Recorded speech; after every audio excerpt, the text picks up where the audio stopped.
નમસ્કાર ખેડૂત મિત્રો, જય કિસાન જય ભારત। ખેડૂત ભાઈઓ, આજે તારીખ 14 નવેમ્બર 2025 અને દિવસ છે આજનો શુક્રવારનો દિવસ। આજના દિવસે અત્યારે આ એપિસોડમાં આપણે જે ચર્ચા કરીએ છીએ એ ચર્ચા છે આપણા ગુજરાત સરકાર તરફથી જાહેર થયેલું જે કૃષિ રાહત પેકેજ છે એ કૃષિ રાહત પેકેજ આપણી આજની ચર્ચાનો મુખ્ય મુદ્દો છે। હવે કૃષિ રાહત પેકેજ માટે સરકાર તરફથી જે કાંઈ સર્વેની કામગીરી હતી એ પૂરી થઈ ગયા પછી સરકારે એક આંકડો એક અંદાજ નક્કી કર્યો। જે અંદાજ નક્કી કર્યો એ લગભગ 10,000 કરોડ આસપાસની રકમ બને છે આપણા આખા ગુજરાતની। અને જે રકમ બને છે એ રકમ વહેંચાવાની છે આપણા ગુજરાતના કુલ જિલ્લાઓ એટલે કે કુલ 33 જિલ્લાઓ, 251 તાલુકાઓ અને 16,500 ગામડાઓની વચ્ચે આ રકમ વહેંચાશે। ખેડૂત તરીકે આપણને આ રાહત પેકેજથી કેટલી રકમ મળશે તો આપણને મળનારી રકમનો જે આંકડો છે એ આપણી જમીન જે છે જમીનના રકબા પ્રમાણે 1 હેક્ટર સુધીમાં 22,000 રૂપિયા અને મહત્તમ 2 હેક્ટર સુધી અને 2 હેક્ટર સુધીમાં 44,000 રૂપિયા। હવે હેક્ટરના હિસાબથી આપણે વીઘામાં જોવાનો પ્રયાસ કરીએ અને એનો ભાગાકાર એ પ્રમાણે કરીએ તો 1 વીઘા દીઠ આપણને જે રકમ મળવા પાત્ર છે એ રકમ છે 3,520 રૂપિયા અને આ વીઘો એટલે 16 ગુઠાનો વીઘો। હવે કેટલાક વિસ્તારો આપણા એવા છે કે જ્યાં 24 ગુઠાની પણ વીઘાની ગણતરી આપણા ખેડૂત સમુદાયમાં થતી હોય છે, તો 24 ગુઠાનો જે વીઘો છે એ વિસ્તારના ખેડૂતોએ વીઘાના હિસાબથી એમને મળનારી રાહતનો આંકડો એટલે 5,280 રૂપિયા। હવે આ જે કાંઈ રાહત પેકેજ છે એ રાહત પેકેજ એટલે આપણને ઓક્ટોબર મહિનાના છેલ્લા અઠવાડિયા દરમિયાન કમોસમી વરસાદના કારણે જે કાંઈ નુકસાન થયું આપણા કોઈ પણ પાકમાં, પછી એ કપાસનો પાક હોય, મગફળીનો પાક હોય કે કોઈ પણ પાક હોય, આ તમામ પાકોને સંયુક્ત રીતે સાંકળી અને આપણને થયેલા ખૂબ મોટા નુકસાનની સામે એક સામાન્ય રાહત આપણને ખેડૂત સમુદાયને મળી રહે આવા હેતુથી સરકારે જે પેકેજ જાહેર કર્યું છે એ પેકેજને આપણે સૌ પ્રથમ તો એક ખેડૂત તરીકે આવકારવું આ આપણી ફરજ છે। હવે પેકેજ જાહેર થઈ ગયું છે ત્યાર પછી હવે એને માટેની જે કાંઈ પ્રક્રિયા છે એ પ્રક્રિયા એટલે ફોર્મ ભરવાની પ્રક્રિયા। ફોર્મ ભરવાની પ્રક્રિયા માટે આપણે 2 કે 3 દિવસથી 4 દિવસથી ઇંતજારમાં હતા, ખેડૂતો આપણે રાહમાં હતા કે કઈ તારીખથી ફોર્મ ભરવાનું શરૂ થાય છે। તો ફોર્મ ભરવા માટેની તારીખ ગઈકાલે સરકારે જાહેર કરી દીધી છે અને આજ એટલે કે તારીખ 14 નવેમ્બર થી ફોર્મ ભરવાની શરૂઆત થશે। આજે બપોરે લગભગ 12 વાગ્યા પછી ગવર્મેન્ટ પોર્ટલ જે કાંઈ છે આને માટે નક્કી કરવામાં આવેલું એ પોર્ટલ પરથી આપણા ખેડૂતોના ફોર્મ સ્વીકારવામાં આવશે। હવે આ જે અત્યાર સુધીની પ્રક્રિયા હતી એ પ્રક્રિયામાં કેટલીક ભૂમિકા આપણી ખેડૂતોની હતી, કેટલીક ભૂમિકા આપણી જે તે ગામના ગ્રામ પંચાયતના હોદ્દેદારો અને સ્થાનિક આપણું જે કાંઈ મહેસૂલી તંત્ર હોય આ બધાની જે કાંઈ ભૂમિકાઓ હતી એ ભૂમિકાઓ ઉપરાંત હવે આપણી ખેડૂતની ભૂમિકા એક વિશેષ રૂપમાં શરૂ થાય છે અને એ ભૂમિકા એટલે ફોર્મ ભરવાનો જે કાંઈ સમયગાળો સરકારે આપણને આપ્યો છે એ સમયગાળો 15 દિવસનો અત્યારે જાહેર કર્યો છે।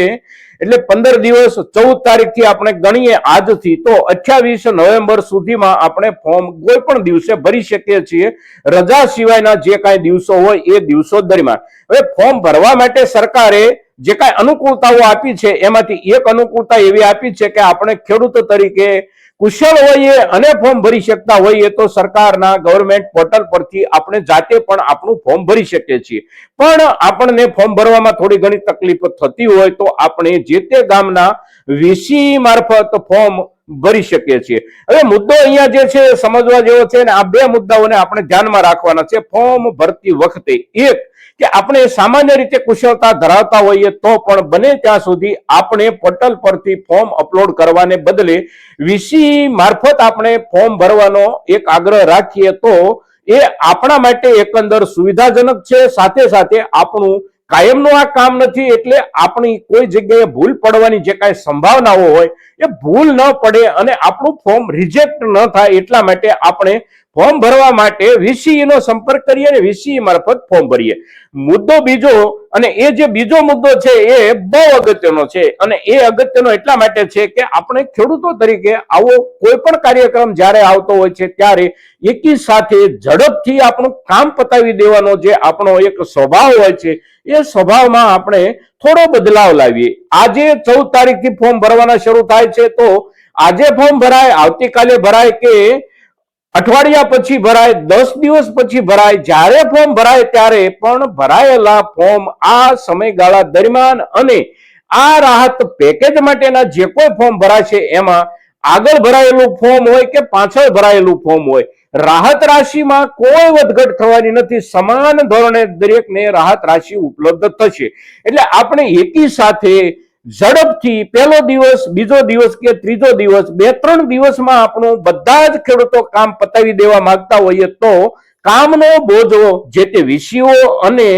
કામનો બોજો આખા નેટવર્ક એટલે કે જે કાંઈ પોર્ટલ સિસ્ટમ છે એના ઉપર પણ બોજો પડતો હોય છે, અને પડતા બોજાના કારણે આપણું કામ જે ઝડપથી સામાન્ય રૂપમાં થવું જોઈએ એ ઝડપથી પણ થતું અટકી જાય છે. પરિણામે કેટલીક સમસ્યાઓ ઊભી થાય છે. સાથે સાથે આપણે ખૂબ બધા માણસો એકી સાથે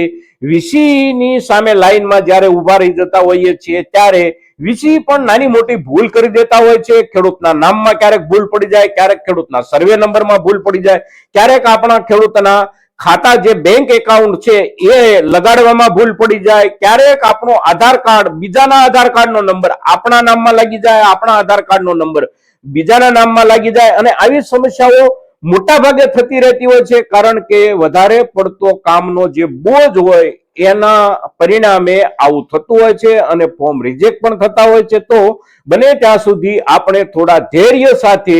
મર્યાદિત પ્રમાણમાં વીસીઓ પાસેથી કામ લેવાનો પ્રયાસ કરીએ, જેથી કરીને આપણું કોઈ પણનું ફોર્મ રદ થવાની શક્યતાઓ ઓછી થઈ જાય. હવે આ બે મુદ્દાઓ જે છે એ બે મુદ્દાઓ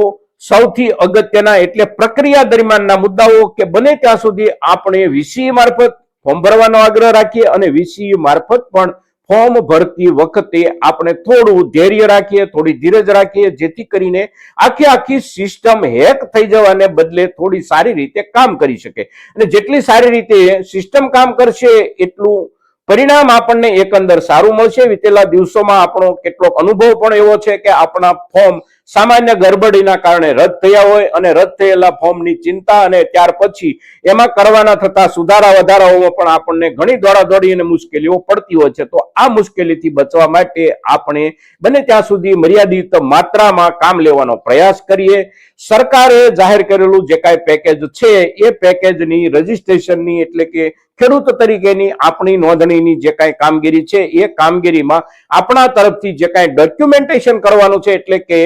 જે પુરાવાઓ, દાખલાઓ જે કાંઈ આપણે આપવાના હોય એમાં મોટા ભાગે કોઈ પ્રકારનો ફેરફાર નથી. વિતેલા સમય દરમિયાન જે કાંઈ કાર્યવાહીઓ થતી હતી અને જે કાંઈ ડોક્યુમેન્ટેશન સિસ્ટમ હતી, જેમ કે આપણા ખેતરનો હાથબાર અને 8 આપણો ઉતારો, આપણું બેંક એકાઉન્ટ, આપણે જે નામથી અરજી કરતા હોઈએ એ જે નામ છે એ નામ અને બેંક એકાઉન્ટમાં નામ આ એક સમાન રૂપમાં હોય એ આપણે સૌ પહેલા જોઈ લઈએ. સાથે સાથે આપણું આધાર કાર્ડ, તો જે વ્યક્તિના નામથી આપણે એપ્લિકેશન કરીએ છીએ એ જ વ્યક્તિનું આધાર કાર્ડ આપણે રજૂ કરવાનું છે. આ સિવાય વિશેષ કોઈ ડોક્યુમેન્ટેશનની પ્રોસેસ નથી, અને તેથી ડોક્યુમેન્ટેશનના મુદ્દે કોઈ ચિંતાનો વિષય નથી. પણ આપણે ખાતરી કરી લેવાની છે કે આપણે કયા સર્વે નંબરને આપણે અરજીમાં દાખલ કરીએ છીએ અને જે તે સર્વે નંબરની સાથે આપણે કયા નામથી એપ્લિકેશન કરીએ છીએ, અને જે નામથી આપણે એપ્લિકેશન કરીએ છીએ એ નામ, આપણું આધાર કાર્ડ અને આપણું બેંક એકાઉન્ટ આની સાથે સંપૂર્ણપણે મેચ થઈ જાય છે કે કેમ, આટલું જ આપણે ડોક્યુમેન્ટેશનના હિસાબથી જોવાનું છે. અને એ જોયા પછી આપણે અરજદાર તરીકે દાખલ થવા માટે વીસીઈ મારફત દાખલ થવાનો આગ્રહ રાખીએ. અને પૂરા પીરિયડ દરમિયાન કદાચ કેટલાક ખેડૂતો કે કોઈ વિસ્તાર બાકી રહી જશે તો સરકાર 1-2 દિવસ કે 5 દિવસ આ સમયગાળામાં વધારો પણ કરી શકે છે. એટલે વિશેષ કોઈ ચિંતાનો મુદ્દો નથી, અને તેથી ધીરજપૂર્વક આપણે આ પ્રક્રિયામાંથી પસાર થઈએ એટલી આપણે સૌએ કાળજી રાખવાની છે. મિત્રો, તો આજના દિવસે સરકારે જાહેર કરેલા રાહત પેકેજની